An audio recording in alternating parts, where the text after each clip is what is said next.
so many new pieces to this IU football team. To me, that's going to set the tone on how you get ready for games on Saturday in the fall. I would put that Indiana room up against anybody else in the conference, and that's something that we typically don't even come close to saying. If you want to get total sickos committee about it, there's a position battle at long snapper too. This is the Hoosier Huddle Podcast, part of the College Huddle Podcast Network. All right, welcome into the Hoosier Huddle Podcast. Sorry, it has been a couple of days since the Indiana Hoosiers have won the national championship in football, and we're finally getting around to that celebratory podcast. It had been a very late night Monday into Tuesday morning, and then we wanted to take a couple of days to collect our thoughts and do this the right way. TJ, it has been an unbelievable year. 16-0. Indiana really never trailed in the college football playoff. And I mean, basically led wire to wire and through 3 games. And it's a heck of a run. It means a ton to a ton of people. And, IU's fan base showed out. And I know, and look, people are getting mad at me at Twitter for calling people out, but you know how much crap we've taken on that app the last 13 years? There are, and I get it, there are a lot of bandwagon fans, as there are on a lot of teams that, turn good. But somebody made a good point. If you're an IU alum, there's no bandwagon fan. You're allowed to root for the school that you went to. Mm-hmm. But this one was for those 20 to 30,000 people that showed up every Friday night, Saturday, rain, shine, no matter the opponent, no matter where the game was. Those are the people this means the most to. Sitting next to Don Fisher, I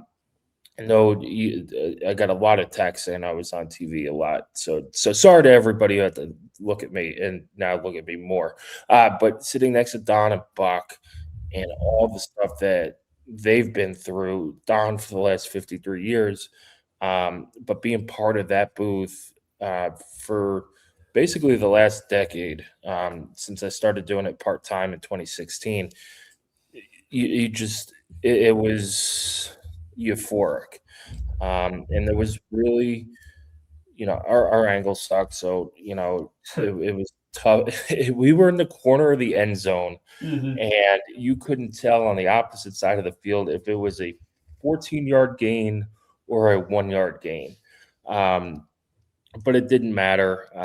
Rewatching the game now, finally, and, the crowd mics were muted. Because I got in our group text and said IU fans needed to be louder. They were plenty loud. We were in the Miami section, but it just sounded like Miami was louder. But I think TV muted the crowd noise, which is unfortunate because it was a really bad and a really, really good football game. And it, despite my hatred of Hard Rock Stadium, it is a total dump.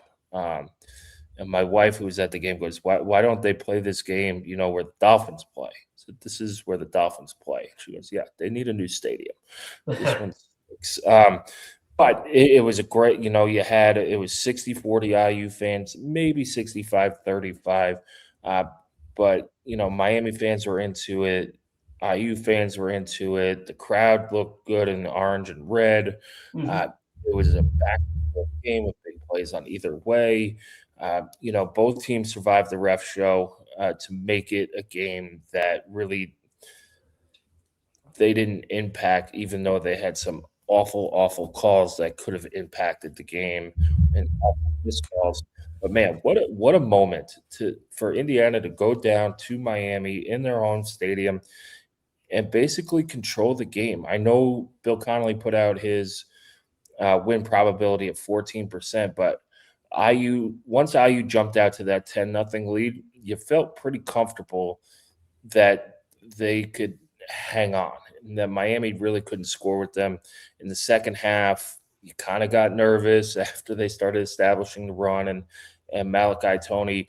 But there were two plays that'll go down in IU history as the two biggest plays of this game and probably the season. The Mikhail Kamara block punt, which was on punt safe, basically said, guys, I'm there. Let me just block it. Mm-hmm. And he called his own shot. And then, of course, the Fernando Mendoza 4th and 5 run from the 12, where he trucks a linebacker, does a video game spin move off a tackle, and dives into the end zone for a touchdown to extend the lead to 8 to 10 points. Carter Smith continued the drama. What's a little Indiana football without a little drama at the end? Yeah. Man. And false start turns a 2nd and 1 into a 2nd and 6, and IU has to settle for a field goal instead of getting the first down and kind of running out the clock. And then for the first time all year, the defense has been great all year. This is the first time the defense ended the game on the field and made that play. And I think that was apropos to how they played and really an appropriate ending for that unit. TJ, take us through your feelings. You probably saw more of the game than I did.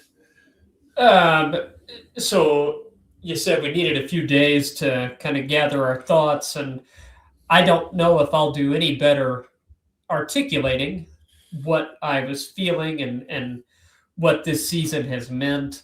I don't know if I'll do a better job now than I would have Sunday night. It's still just it's a blur.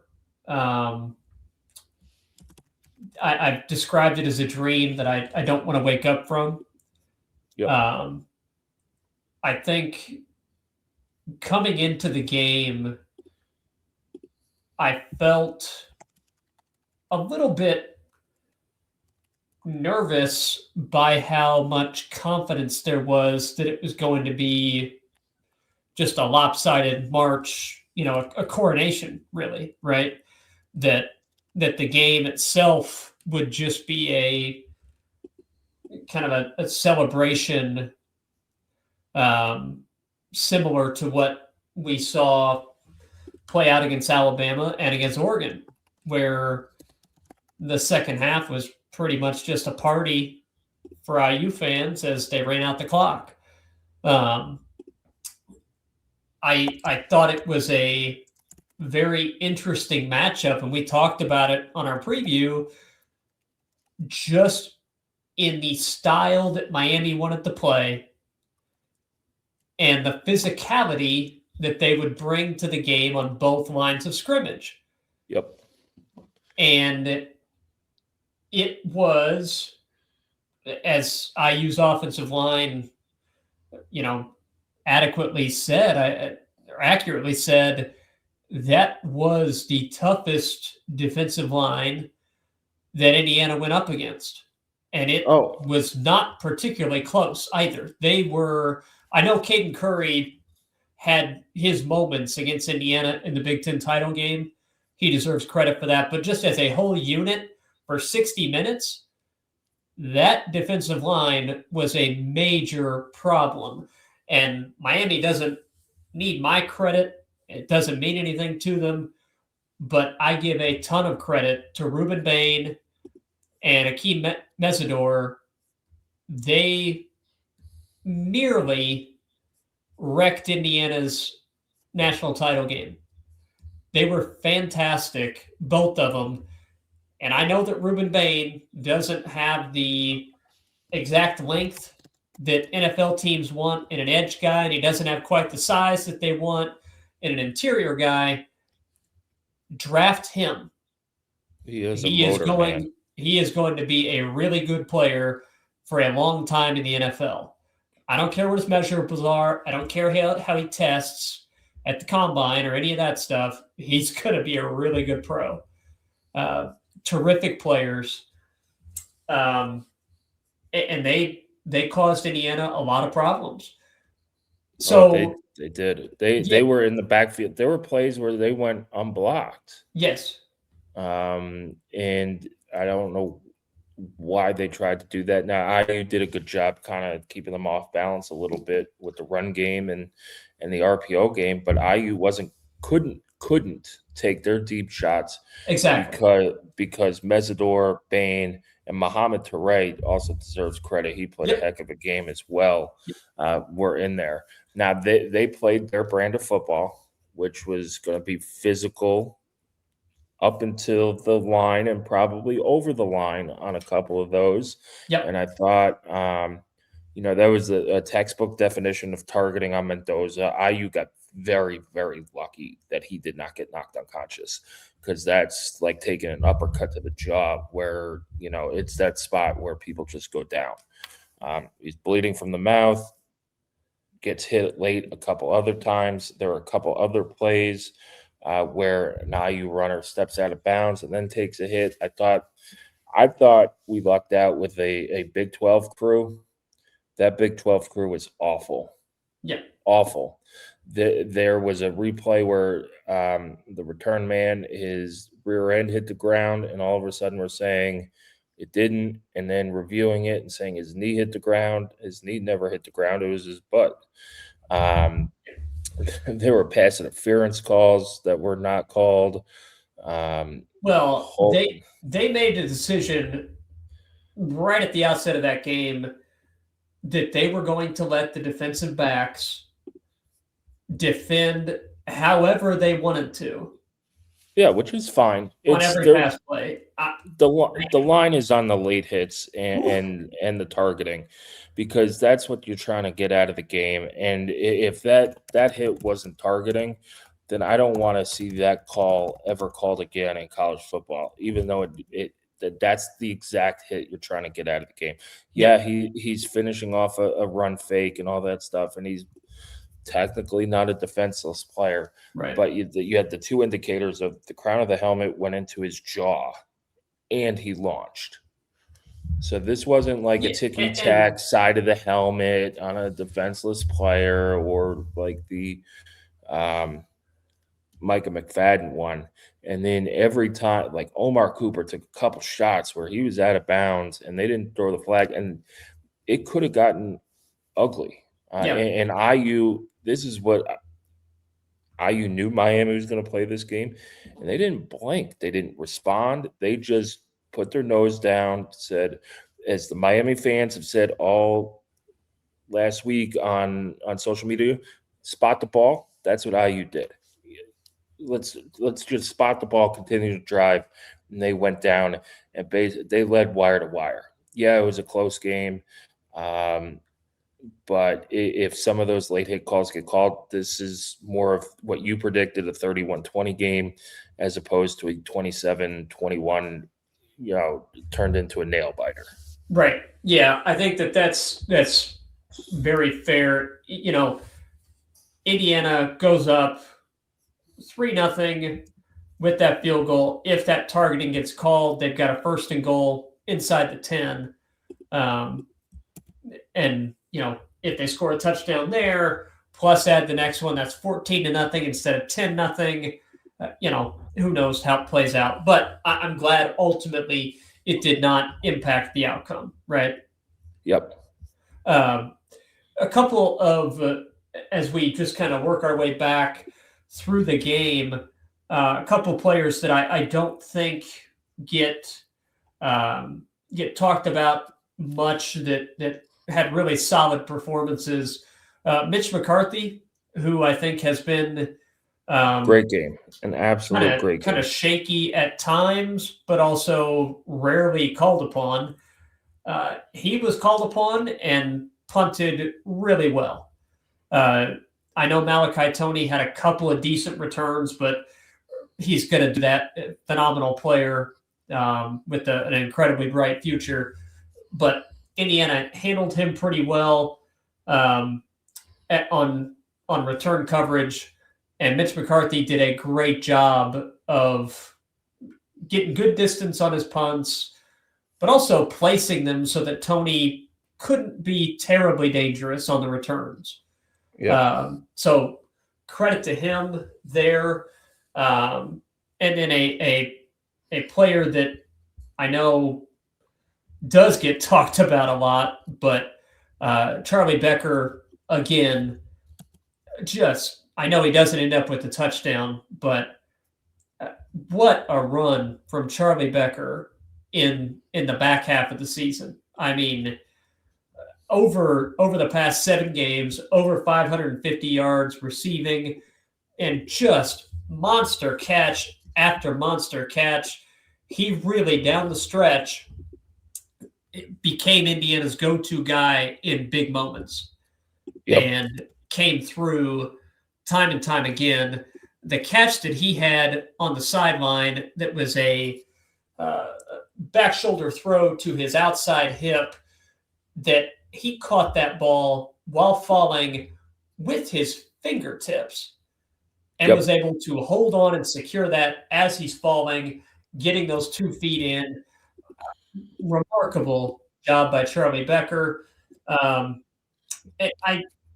just want to point out how cool it is, and really how fitting it was, that Indiana made the plays that they had to down the stretch as a team, but the individual brilliance and toughness from Fernando Mendoza on that 4th and 5 touchdown run from 18 yards out. You described it adequately. It was trucking a linebacker, a video game spin move with a Superman dive into the end zone, avoiding fumbling the ball, getting it across the goal line. That is a play that will not only go down in Indiana athletics history as a play we're all going to remember. That's one that on your future college football highlight montages, that play is going to be on there. Yep. As one that will live forever in history. I know it was not the cap, the capping moment. It wasn't like the final drive and that was the game-winning score. You had to come and get the interception, and there was a later field goal. So, those things that didn't end the game, but that is that one moment that I think is going to be kind of the defining highlight that endures throughout the coming years as one that we're all going to remember. There's the Omar Cooper catch against Penn State. Yep. There's just the overall jubilation and celebrating at the Rose Bowl as a collective group. There's hoisting the national title trophy. And I think there's that Fernando Mendoza dive. And that just a fitting way for it to end. I know it was only 1 year, but a legendary Indiana career for Fernando Mendoza. Hard to imagine a player capturing the hearts of a fan base the way that Fernando Mendoza has. Yeah, and that was evidence yesterday. He was at Dick's Sports in Bloomington, and you had people line up all day to get his autograph. There was Jeff Rabjohn's captured a really sweet moment. There's a woman in a wheelchair. He comes up, gives her a hug, and she's sobbing or crying, and he gets it. He just understands it. And he dropped an F-bomb after the game, which was it's good to see that he's not a total robot. But no, but that call I wrote on it yesterday. I don't know. Days are blurring together. I wrote on it a couple days ago. The lesson that IU learned and Signetti learned in 2024 was you got to be aggressive. Right. They punted the ball when they had it right near or in Notre Dame territory late in the first quarter and basically waved the white flag in that game. This game on that drive, he went for it on those 4th downs. He had that 4th and 5 to Charlie Tucker. That back shoulder throw was on that drive. Yep. Then he takes the timeout, says we're going for it, has that call in his back pocket. And look, Notre Dame wants to take credit for it and say, hey, IU learned that from us when we played Miami in the opener. Okay, fine, whatever. Cignetti watches enough tape, goes, Yeah. ooh, that worked. That is something we can do. And if they give us this look, this is what we're going to call. Yeah. So, the Irish think they deserve a piece of everything in the state of Indiana. And whatever, man. I'm so sick of them. But Indiana's national champion, so it doesn't really matter. That's right. But that was the lesson, was you got to be aggressive, and they were. And that's the play call that made the whole thing. And you were right about Mitch McCarthy. His punting, there was one punt, I think it was the punt that set up them in bad field position where Kamara blocks it. Yes. Where if you go back and watch it, I don't know who the player is, but one of the Miami guys gets off a block, goes behind Tony across the field, and it looks like they're setting up a throwback play. But the punt was so good that Tony had no time to throw it because the coverage team was down there. Yeah. And that's the complimentary football IU has played all season. Yeah. And Kamara saw something on a previous punt where he said, hey man, we were in punt safe. If I go full tilt, I could block this thing. And he did, and he blocked it. And all year it has been starters on special teams making big plays. D'Angelo Pons against Illinois.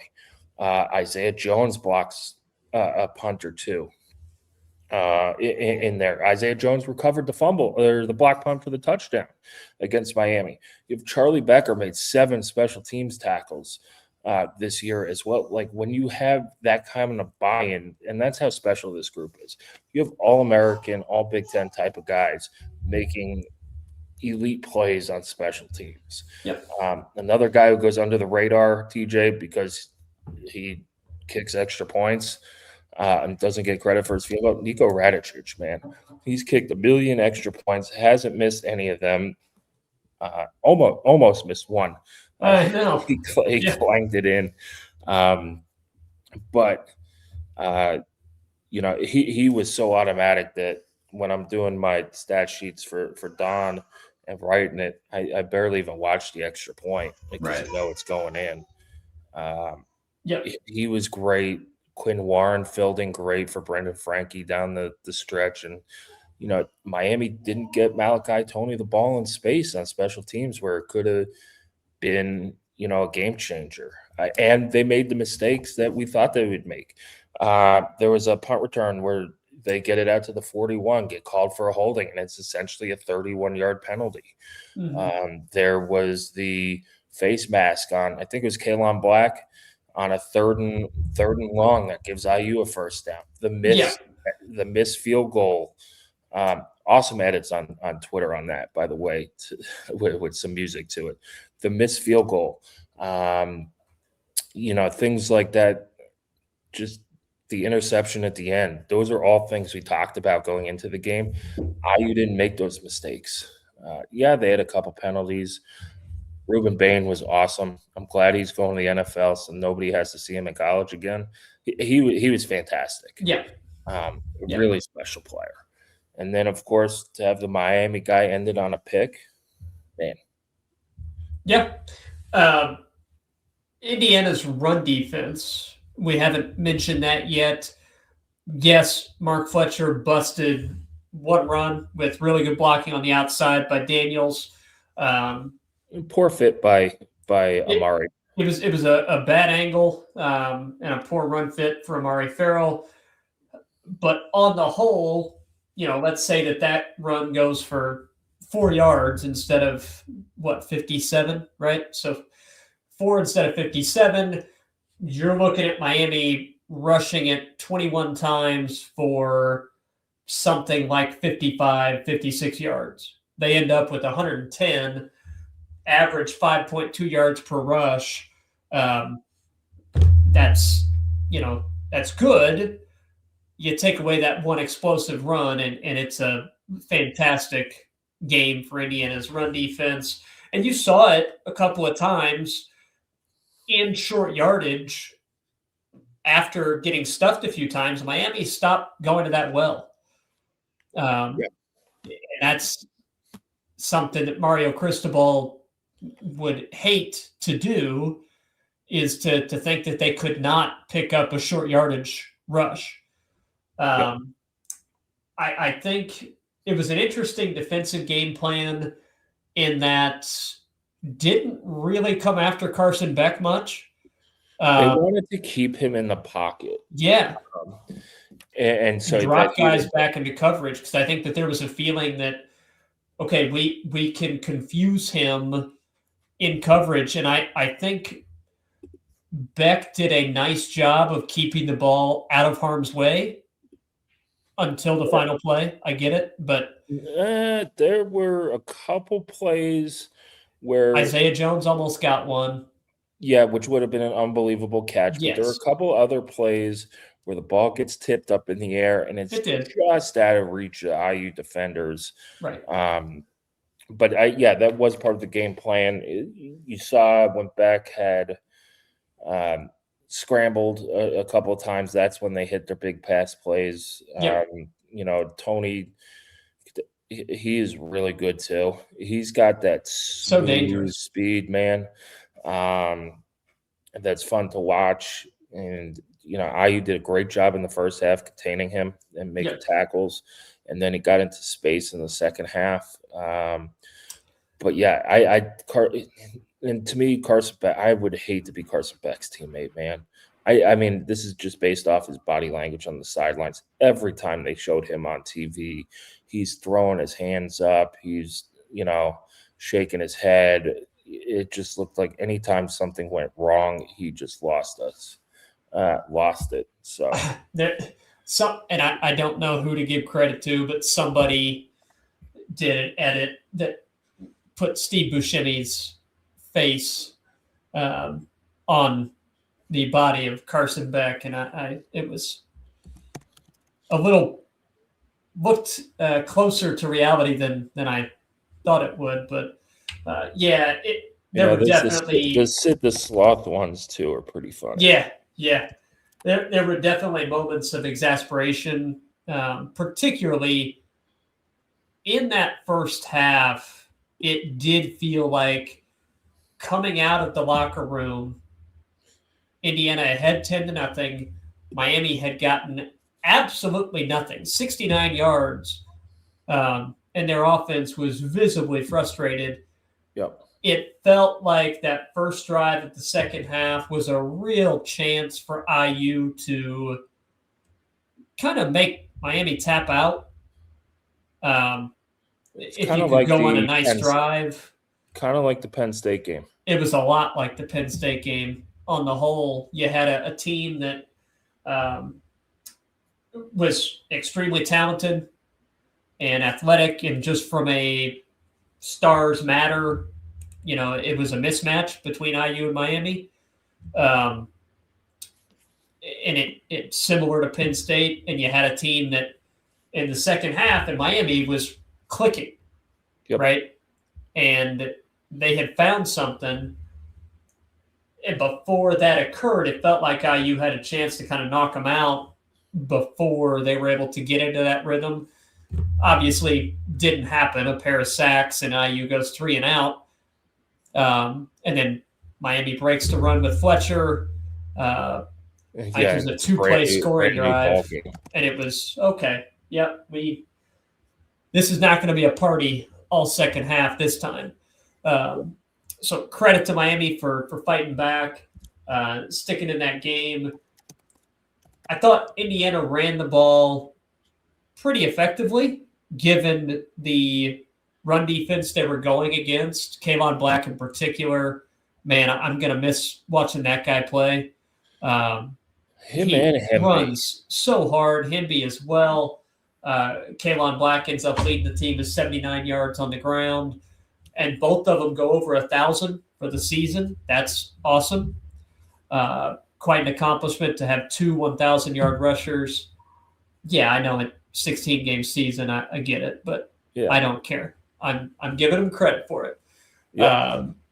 And I say that about Kayvon Black, but I could say it for the whole team. I mean, part of me, there's the like just over the top joy and exhaustion and just exuberance and emotions that come with winning the national title.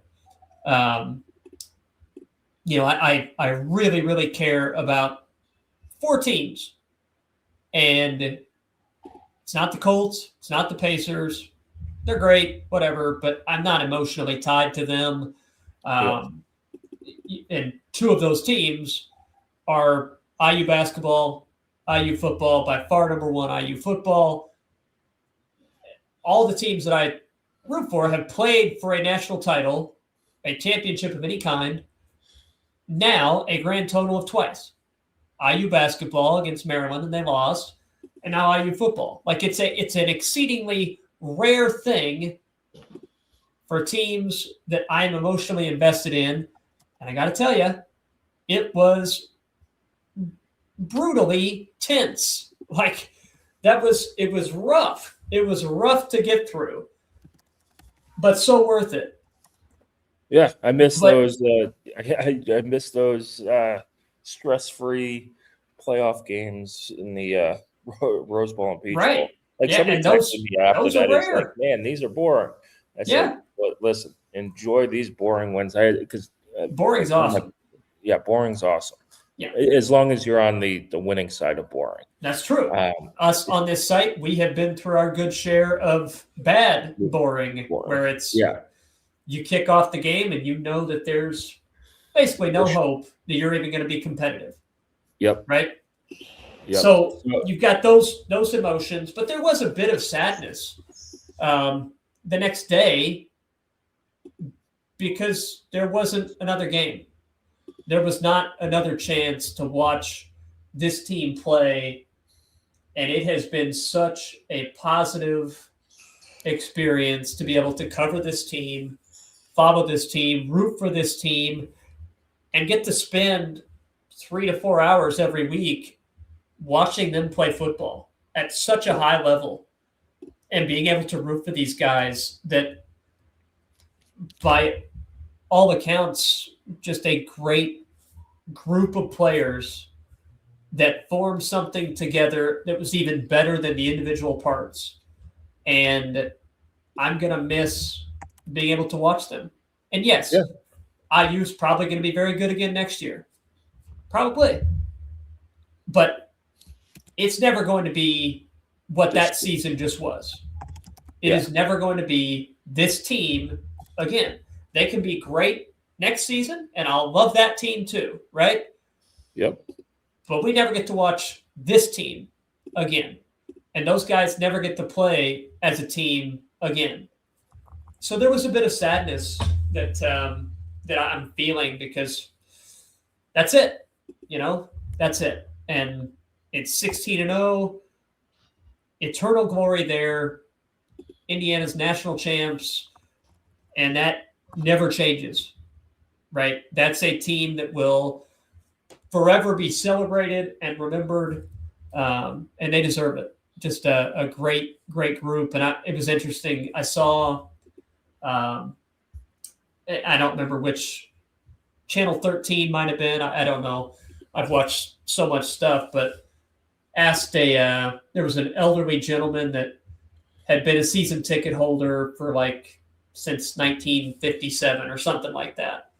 And asked him, if you could say anything to Kurt Signetti or to the players, what would it be?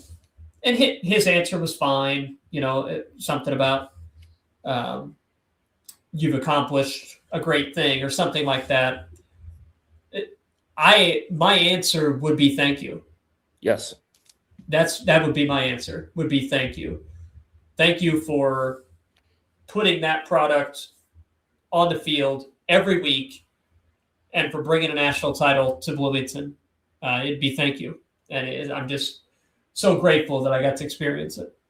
Yeah, it was And even the 2024 team too, because there's a lot of fingerprints from that team on this. And That's right. That team, built the foundation that this team built their championship run on. Guys like Mike Kadick, you saw the entire offensive line went up to him after the game.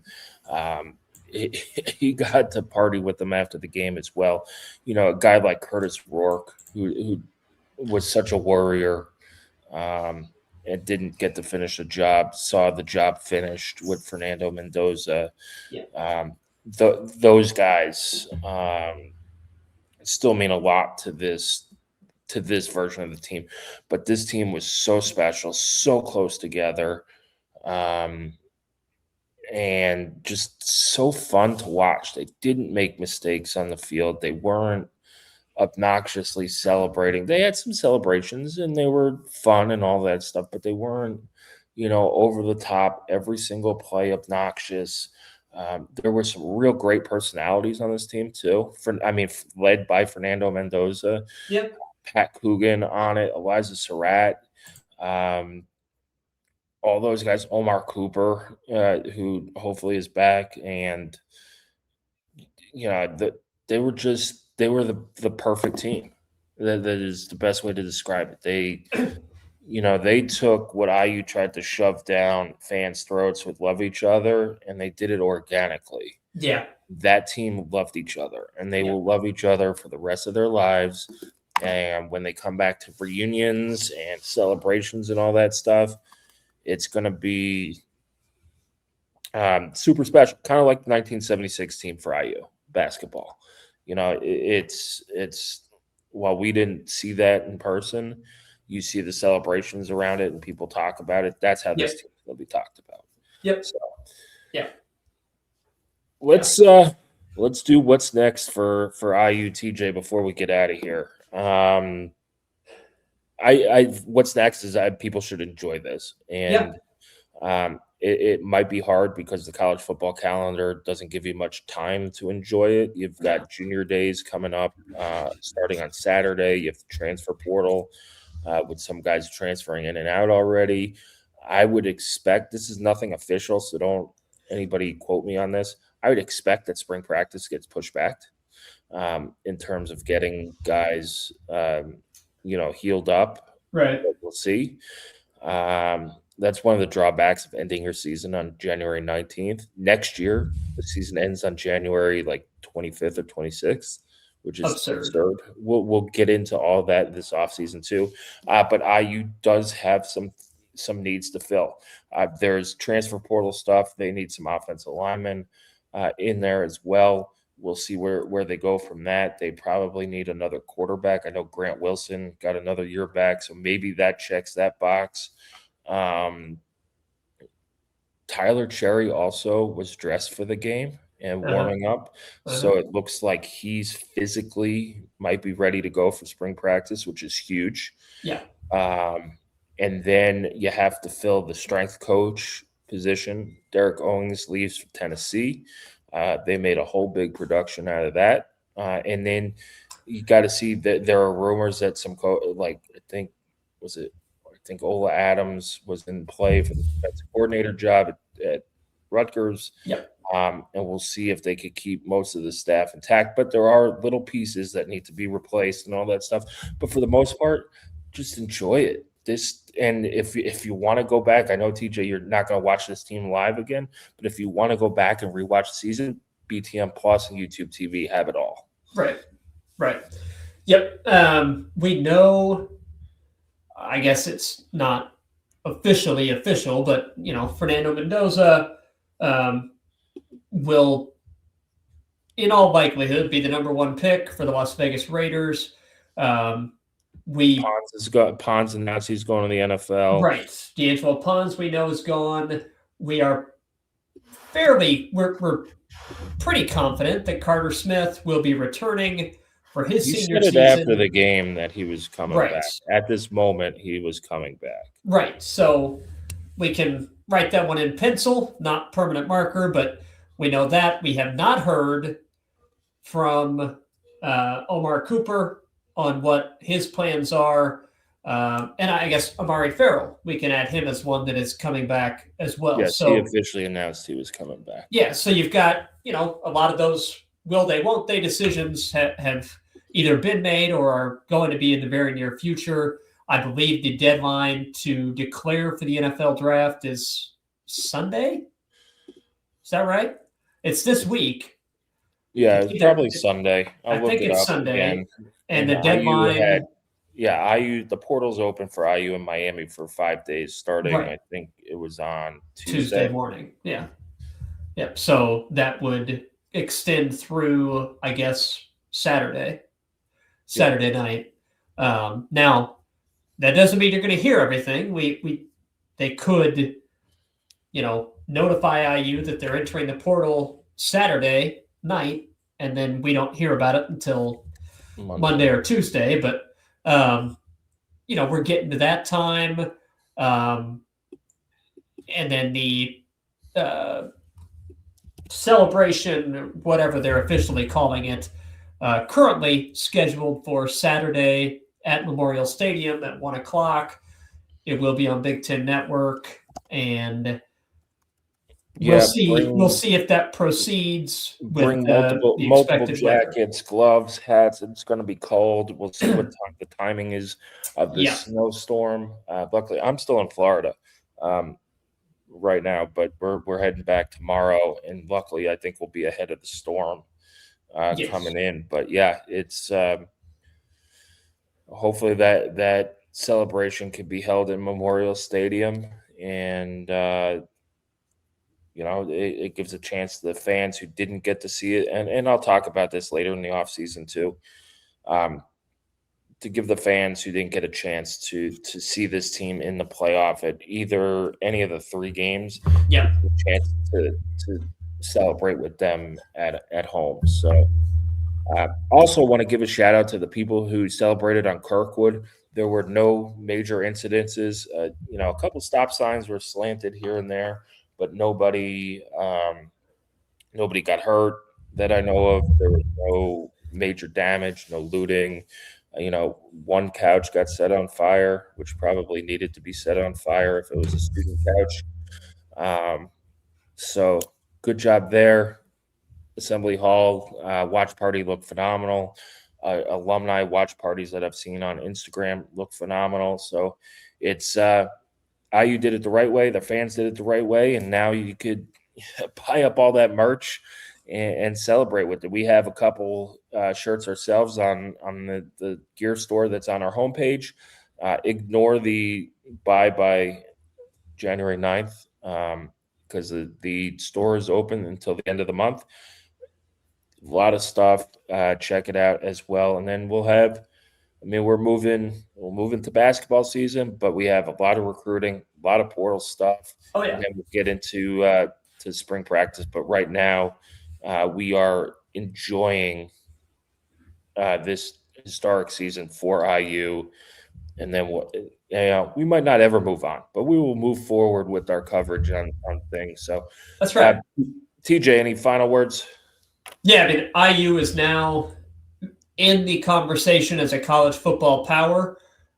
It doesn't mean that every season is going to be like this. It won't.